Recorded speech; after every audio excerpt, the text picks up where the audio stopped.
Merci, Monsieur le Président, Monsieur le Ministre. Jeudi 7 novembre dernier, des agents de la police israélienne se sont introduits en armes et sans autorisation de la France sur le site de pèlerinage de l'Éléona, l'un des 4 domaines français à Jérusalem. Quelques instants plus tard, 2 gendarmes français, pourtant sous statut diplomatique, ont été arrêtés et retenus plusieurs heures par les autorités israéliennes.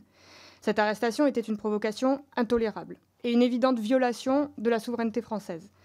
Elle intervient dans le contexte que l'on connaît, celui d'une guerre génocidaire à Gaza, on parle de plus de 43 000 morts, d'une intensification de la colonisation et de la généralisation du conflit au Liban. Quand on en est à 3 000 morts et plus de 15 000 blessés, comme vous l'avez dit, au Liban, il ne s'agit pas d'une guerre faite au Hezbollah, il s'agit d'une guerre contre le Liban.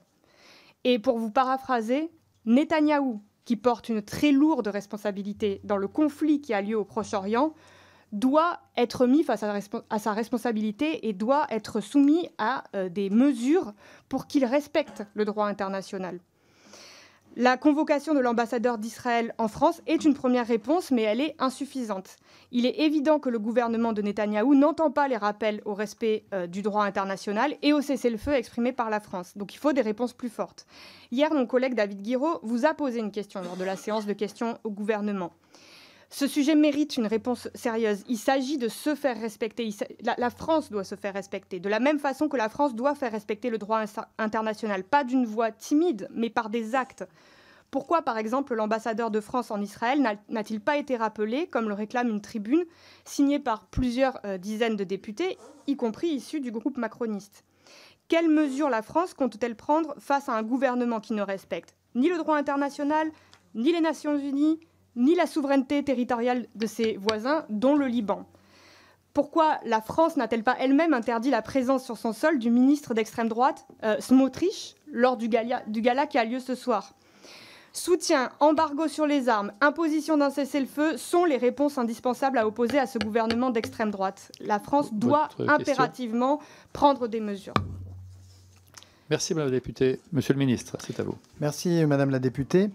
Vous l'avez rappelé, l'incident qui s'est produit au domaine de l'Éléona à Jérusalem est inacceptable. D'abord parce que la France refuse que quiconque entre armé sans son autorisation dans les domaines placés sous sa responsabilité, sa protection à Jérusalem. Et ensuite parce que le traitement qui a été réservé aux 2 gendarmes, comme vous l'avez dit, au mépris de leur statut diplomatique, est proprement scandaleux et indigne de la relation que nous entretenons avec Israël. C'est pourquoi, après avoir veillé à leur libération, j'ai pris la décision d'activer ce premier degré dans l'échelle des sanctions diplomatiques, qui est la convocation de l'ambassadeur d'Israël en France, qui a été reçu hier matin au Quai d'Orsay, et avec lequel, qui s'est vu signifier que la France considérait ces agissements comme inadmissibles et qui attendait que ces incidents ne se reproduisent plus. Ce qui a été convenu, et j'échangerai demain matin avec mon homologue israélien, c'est que nous puissions convenir, par exemple, par un échange de lettres sur les procédures dans le cadre de ces visites officielles pour que ces incidents ne se reproduisent plus. S'agissant des violations par Israël du droit international et du droit international humanitaire, nous les condamnons systématiquement. Lorsque nous le pouvons, nous les sanctionnons. Nous l'avons fait dans le cadre, ou en tout cas s'agissant de la colonisation, en sanctionnant à titre national 28 individus coupables de faits de colonisation agressive. Et nous avons créé un régime de sanctions au niveau européen que nous avons activé à 2 reprises, qui a permis de sanctionner des entités et des individus coupables et complices de faits de colonisation, et que nous envisageons d'activer une 3e fois.